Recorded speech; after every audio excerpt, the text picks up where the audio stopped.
بسم اللہ الرحمن الرحیم۔ السلام علیکم ورحمۃ اللہ وبرکاتہ۔ حضرت ابو ذر غفاری رضی اللہ عنہ کے قبول اسلام کا واقعہ۔ حضرت ابو ذر غفاری رضی اللہ عنہ مشہور صحابی ہے جو بعد میں بڑے زاہدوں اور بڑے علماء میں سے ہوئے۔ حضرت علی کرم اللہ وجہہ کا ارشاد ہے کہ ابو ذر رضی اللہ عنہ ایسے علم کو حاصل کیے ہوئے ہیں جس سے لوگ عاجز ہیں، مگر انہوں نے اس کو محفوظ کر رکھا ہے۔ جب ان کو حضور اقدس صلی اللہ علیہ وآلہ وسلم کے نبوت کی پہلی خبر پہنچی تو انہوں نے اپنے بھائی کو حالات کی تحقیق کے واسطے مکہ بھیجا کہ جو شخص یہ دعویٰ کرتا ہے کہ میرے پاس وحی آتی ہے اور آسمان کی خبریں آتی ہے، اس کے حالات معلوم کرے اور اس کے کلام کو غور سے سنے۔ وہ مکہ مکرمہ آئے اور حالات معلوم کرنے کے بعد اپنے بھائی سے جا کر کہا کہ میں نے ان کو اچھی عادتوں اور عمدہ اخلاق کا حکم کرتے دیکھا اور ایک ایسا کلام سنا جو نہ شعر ہے نہ کاہنوں کا کلام ہے۔ ابو ذر رضی اللہ عنہ کی اس مجمل بات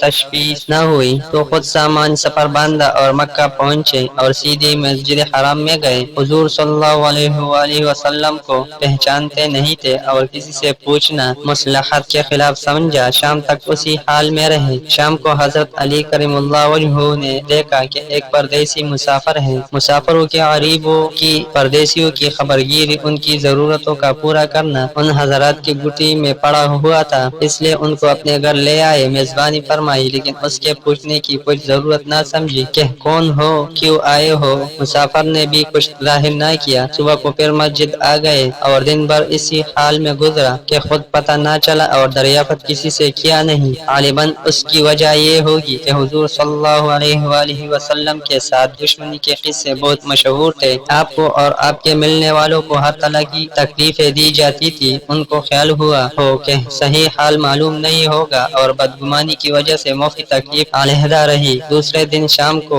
بھی حضرت علی رضی اللہ عنہ کو خیال ہوا کہ پردیسی مسافر ہے، بظاہر جس عرض کے لیے آیا ہے وہ پوری نہیں ہوئی، اس لیے پھر اپنے گھر لے گئے اور رات کو کھلایا سلایا، مگر پوچھنے کی اس رات کو بھی نوبت نہ آئی۔ تیسری رات کو پھر یہی صورت ہوئی تو حضرت علی رضی اللہ عنہ نے دریافت کیا، فرمایا کہ تم کس کام سے آئے ہو، کیا عرض ہے؟ تو حضرت ابو ذر رضی اللہ عنہ نے پہلے ان کو قسم اور عہد و پیمانہ دیے اس بات کے کہ وہ صحیح بتائے، اس کے بعد اپنی عرض بتلائی۔ حضرت علی کرم اللہ وجہہ نے فرمایا کہ او بے شک اللہ کے رسول ہے، اور صبح کو میں جب جاؤں تو تم میرے ساتھ چلنا، میں وہاں تک پہنچا دوں گا، لیکن مخالفت کا زور ہے، اس لیے راستے میں اگر مجھے کوئی شخص ایسا ملا جس سے میرے ساتھ چلنے کی وجہ سے تم پر کوئی اندیشہ ہو تو میں پیشاب کرنے لگوں گا یا اپنے جوتا درست کرنے لگوں گا، تم سیدھی چلنے جانا، میرے ساتھ ٹہرنا نہیں، جس کی وجہ سے تمہارا میرا ساتھ ہونا معلوم نہ ہو۔ چنانچہ صبح کو حضرت علی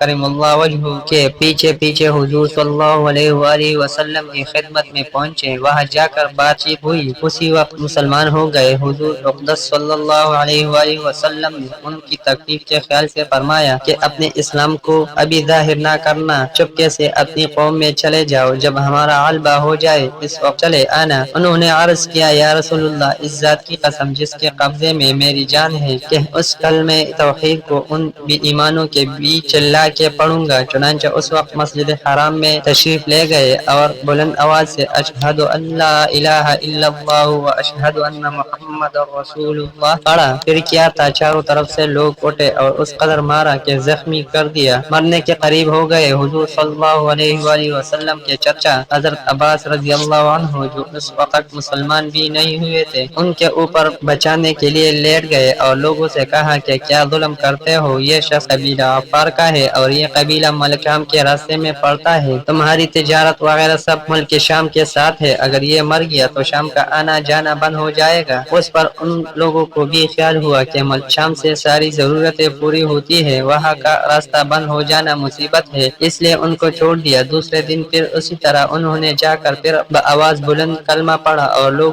اس کلمے کے سننے کی تاب نہ لا سکتے تھے، اس لیے ان پر ٹوٹ پڑے۔ دوسرے دن بھی حضرت عباس رضی اللہ عنہ نے اسی طرح ان کو سمجھا کر ہٹا دیا کہ تمہارے تجارت کا راستہ بند ہو جائے گا۔ حضور صلی اللہ علیہ وآلہ وسلم کے اس ارشاد کے باوجود کہ اپنے اسلام کو چھپاؤ، ان کا یہ فعل حق اظہار کا ولولہ اور غلبہ تھا کہ جب یہ دین حق ہے تو کسی کے باپ کا کیا جاتا ہے جس سے ڈر کر چھپایا جائے، اور حضور صلی اللہ علیہ وآلہ وسلم کا من روانہ فرمانا شفقت کی وجہ سے تھا کہ ممکن ہے تکلیف کا تحمل نہ ہو، ورنہ حضور صلی اللہ علیہ وآلہ وسلم کے حکم کے خلاف صحابہ رضی اللہ عنہ کی یہ مجال ہی نہ تھی، چونکہ حضور اقدس صلی اللہ علیہ وآلہ وسلم خود ہی اسلام پھیلانے میں ہر قسم کی تکلیفیں برداشت فرما رہے تھے۔ اس لیے حضرت ابو ذر غفاری رضی اللہ عنہ نے سہولت اور امن کے بجائے حضور صلی اللہ علیہ وآلہ وسلم کے اتباع کو ترجیح دی۔ یہی ایک چیز تھی کہ جس کی وجہ سے ہر قسم کی ترقی دینی اور دنیاوی صحابہ کرام رضی اللہ عنہ کے قدم چوم رہی تھی اور ہر میدان ان کے قبضے میں تھا۔ جو شخص بھی ایک مرتبہ کلمہ شہادت پڑھ کر اسلام کے جھنڈے کے نیچے آتا تھا، بڑے سے بڑے قوت بھی اس کو روک نہ سکتی تھی اور نہ بڑے سے بڑا ظلم اس کو دین کی اشاعت سے ہٹا سکتا تھا۔ دعا ہے کہ اللہ تعالی ہم سب کو بھی صحابہ کرام کے نقش قدم پر چلنے کی توفیق عطا فرمائے،